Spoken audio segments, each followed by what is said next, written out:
تین دعائیں ایسی ہیں جن کو پڑھنا اپنی زندگی کا معمول بنائے.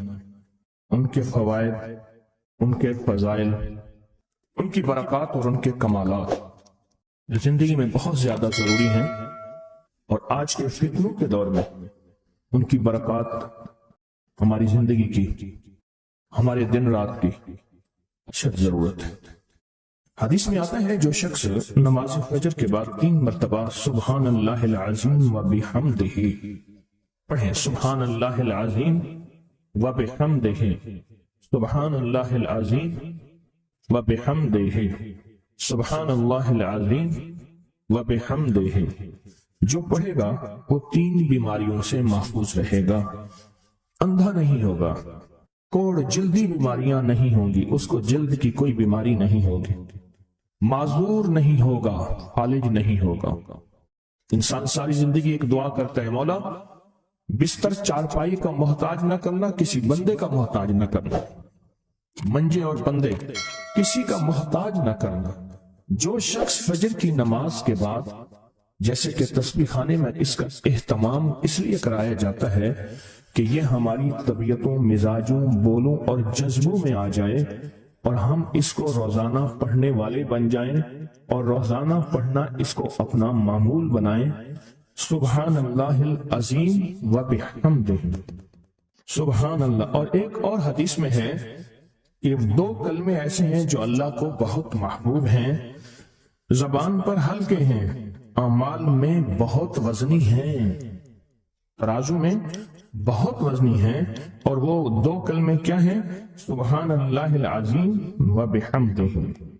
اور آقا کا فرمان ہے، جس نے کہا سبحان اللہ العظیم و بحمدہ، اس کے لیے جنت میں کھجور کا ایک درخت لگ گیا، اور جس کے لیے لگا تو پھر وہاں جائے گا، کھائے گا. لگا میرے لیے، کھائے کوئی اور.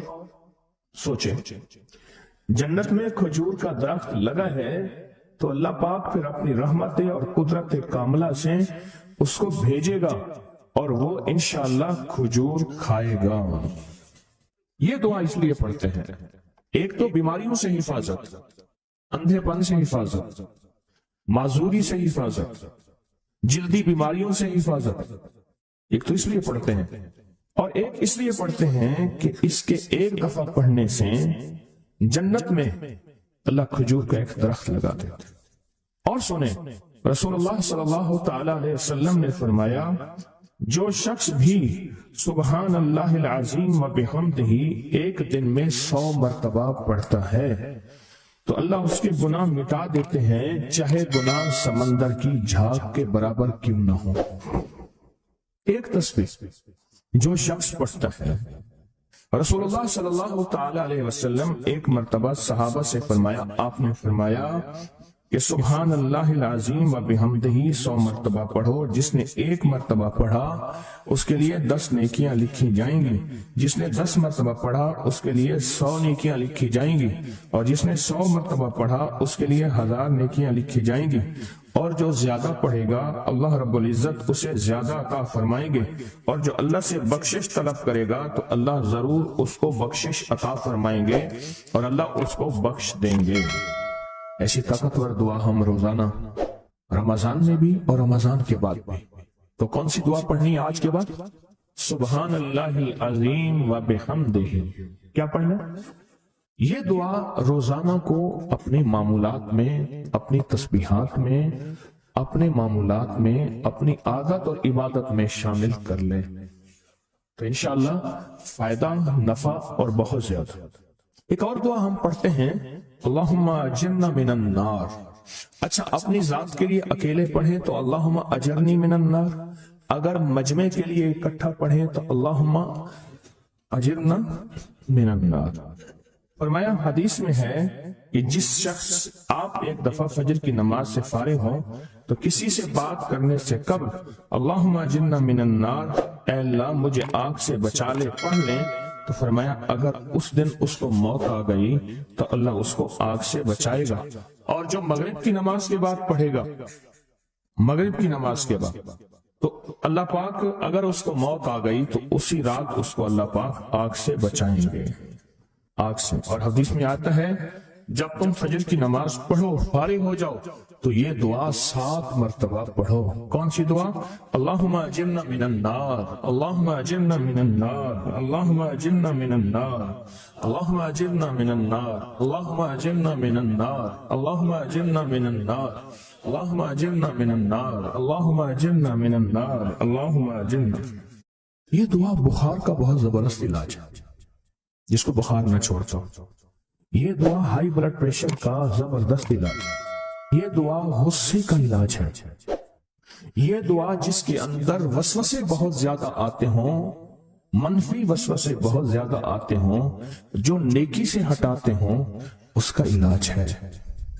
اللہم اجرنا من النار، یہ بہت طاقتور علاج ہے۔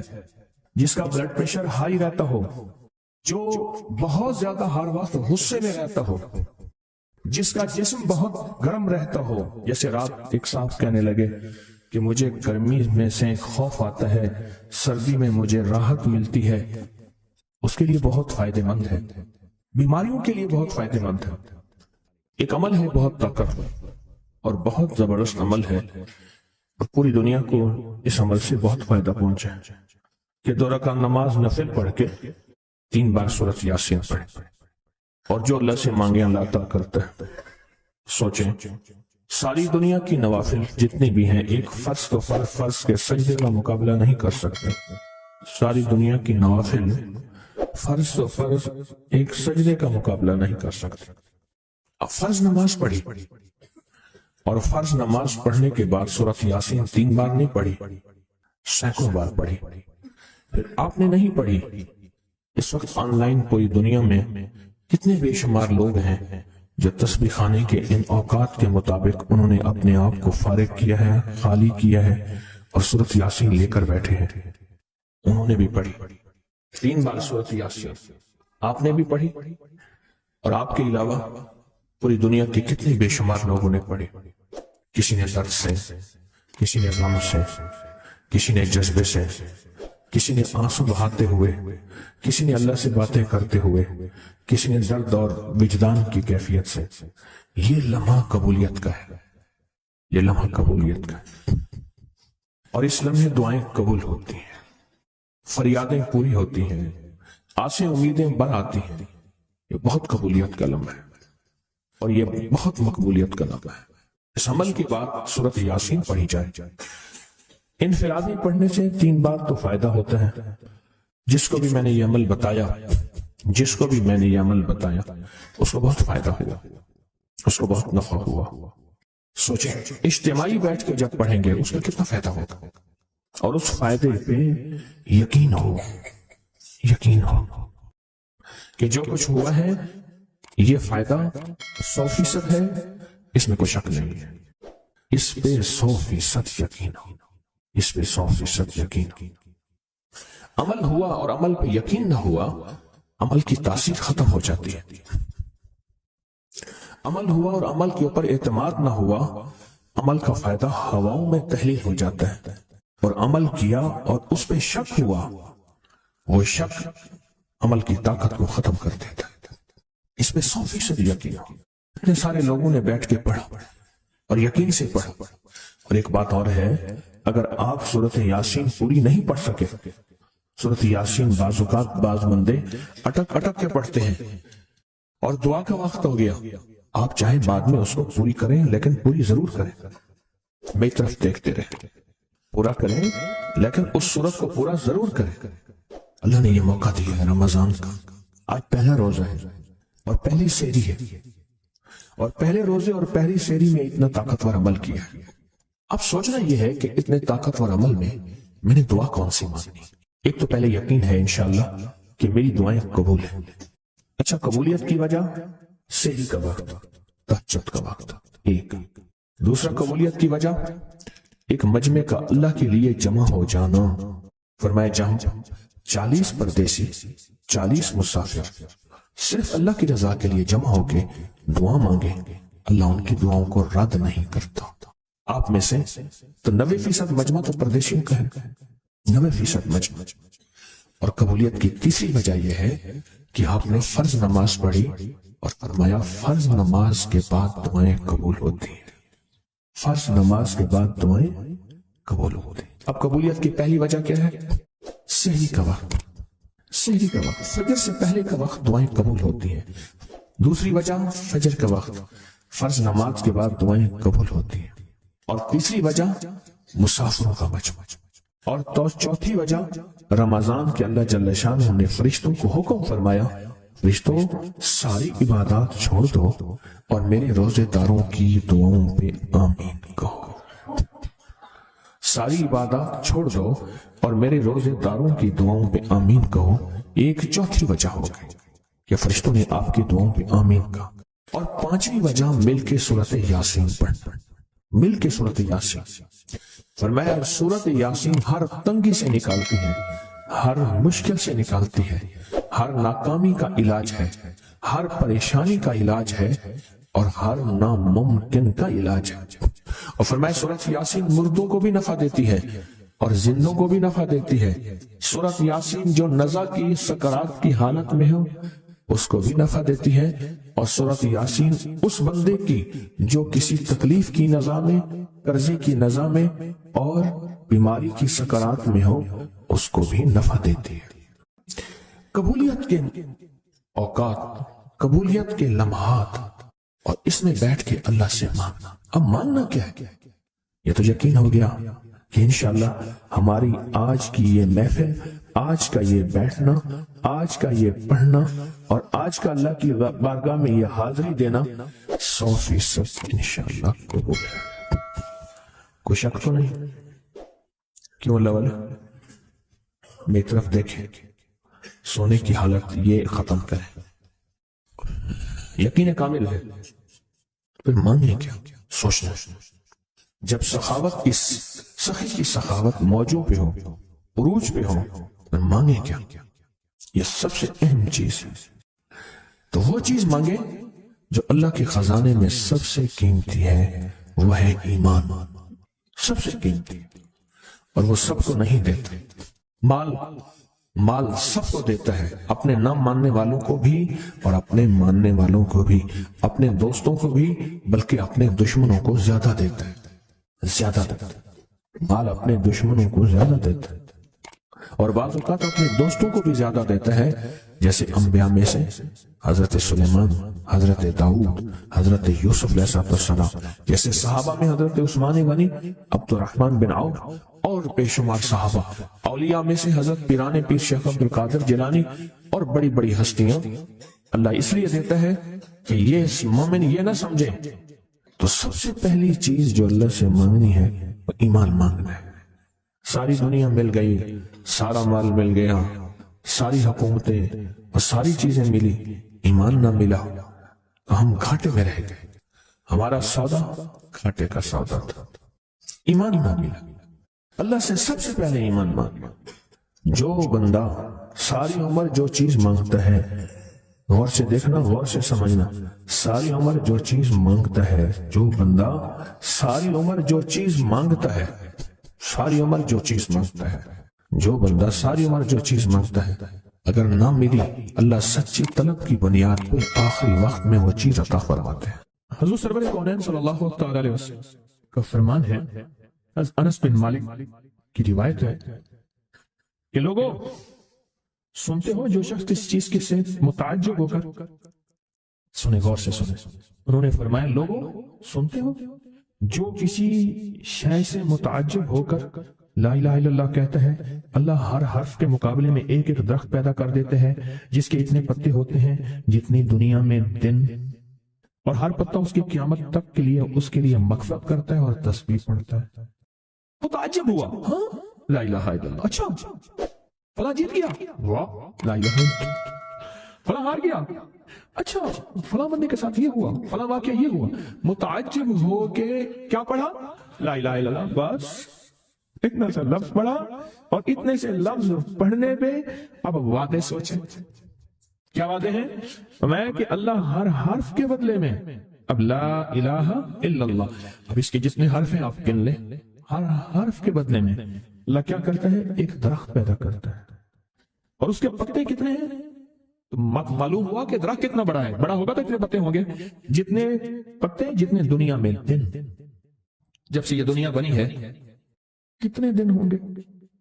سال میں 365 دن ہیں۔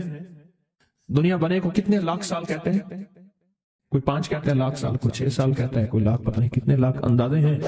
اتنے دن ہیں، کھربوں سے کھربوں نیکیاں، کھربوں سے کھربوں نیکیاں اسی وقت بیٹھ کے یوں سمجھ لو 1 منٹ میں جتنے دنیا میں دن ہیں۔ اور پھر وہ درخت، آگے سنیں، وہ درخت اس کے لیے قیامت تک مغفرت چاہتا ہے، اور وہ تسبیح پڑھتا ہے، اور اس تسبیح کا سارا ثواب اسی کو چاہتا ہے۔ ایک بابا جی تھے، ان کی قوم عالیوان قوم ہے، عالیوان کہتے تھے، نام یاد نہیں۔ میں نے بابا جی سے پوچھا، میں کہ بابا جی کاروبار، آ کے جھانبا ایک مخصوص لفظ ہے ان کا۔ میں نے کہا آپ کیا کاروبار کرتے ہیں؟ آ کے جھانبا مارتا ہوں۔ جھانبا اصل میں کہتے ہیں درخت کا ایک بہت بڑا لڑا اور شاخ ہو، اس کو جب گھسیٹیں گے تو اس کے ساتھ پتے، چیزیں، شاخیں، تنکے، بہت سی چیزیں اکٹھی ہو کے، سمجھئے نا، اس کے ساتھ آتی ہیں۔ اس کو آپ گھسیٹتے ہیں، جو کوئی دھاگا پڑا ہے، رسی پڑی ہے، شاپر پڑا ہے، لفافہ پڑا ہے، اسی کے ساتھ سمیٹتے آئیں گے، تو وہ بہت سی چیزیں ساتھ لے آتا ہے۔ میں نے اس سے پوچھا کاروبار کیا؟ کہہ رہا بس میں جھانبا بنے نا، بس والا نے بات۔ وہ جھانبا کیا تھا؟ وہ 3 چیزیں بیچتا تھا بازار کے ایک کونے سے دوسرے کونے تک۔ دانتن نہیں ہوتا یہ خواتین، اس کے گلے میں ہوتا تھا، ساتھ ایک قطر ہوتا تھا، ایک وہ بیچتا تھا۔ دوسرا عطر ہوتا تھا، جس کو بارے کہتا کپڑا پھٹ ونجے خوشبو نہ ونجے، اس کے بارے میں الفاظ تھے، کپڑا پھٹ جائے خوشبو نہ جائے۔ تیسرا کچھ سرما تھا، وہ بیچتا تھا، شہر کے دروازے ایک بازار کے چلتے پھرتے ایسے، اس کو وہ جھانبا کہتا تھا۔ وہ کہتا تھا تھوڑی دیر کام کرتا ہوں، روزی بن جاتی ہے، میں ہوں۔ یہ ایک دفعہ جب کلمہ پڑھا، اس پہ اتنا بڑا جھانبا لگا، متعجب ہو کر، تعجب میں آ کے ایسی تعجب، اچھا لا الہ الا اللہ۔ اللہ پاک فرماتے ہیں جا تیرے ہر حرف کے بدلے، لا الہ الا اللہ کے کتنے الفاظ ہیں؟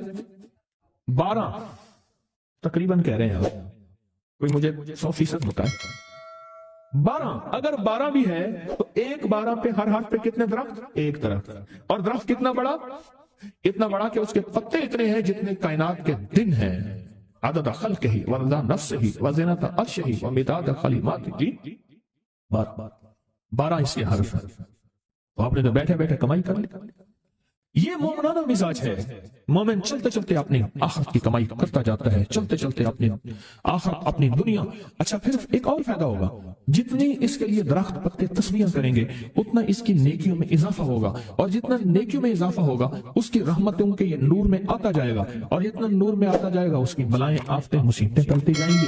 اور جن بلاؤں، آفتوں، مصیبتوں کو جادو، جنات، نظر بد، بیماریاں، تکلیفیں، حادثات، گلیاں بند ہونا، راہیں بند ہونا، رزق بند ہونا، صحت بند ہونا، مشکل، یہ سب ایسی ٹلتی اور کٹتی اور ہٹتی جائیں گی، ایسی ہو جائیں گی۔ فرمایا کہ ایک شخص نے عرفات میں وقوف کیا، اس کے ہاتھ میں 7 کنکریاں تھی، اس نے کنکریوں سے مخاطب ہو کے کہا اے کنکریوں تم میری گواہ رہو اس بات کی کہ اللہ کے سوا کوئی معبود نہیں اور اس کے محمد صلی اللہ علیہ وسلم اللہ کے رسول ہیں۔ اپنے ہاتھ سے انہیں پھینک دیا۔ اس رات دیکھتا ہے کہ قیامت قائم ہے، اس کے گناہ نیکیوں سے زیادہ ہیں، اور پر خدا نے اس کو دوزخ میں لے جانے کا حکم دیا، لیکن دیکھا تو ان کنکریوں نے دوزخ کے دروازے بند کر دیے۔ سارے دوزخ کے محافظ کارکن جمع ہو گئے ایک پتھر کو ہٹانے پہ، پر وہ کنکریوں کا پتھر اتنا بڑا پتھر بن گیا کوئی ہٹا ہی نہیں سکتا، اور عاجز آ گئے۔ پھر لوگ اس کو عرش کے نیچے تک پکڑ کے لے گئے، یہ پتھر بھی سفارش کرتے ہوئے اس کے پیچھے پیچھے ہو لیے۔ پھر آخر اللہ نے اس کو جنت میں جانے کا حکم دیا، تو پھر یہ سارے پتھر جنت کے دروازوں میں آگے جا پہنچے، اور ہر پتھر کہنے لگا اے اللہ میری طرف سے اس کو جنت میں داخل کر۔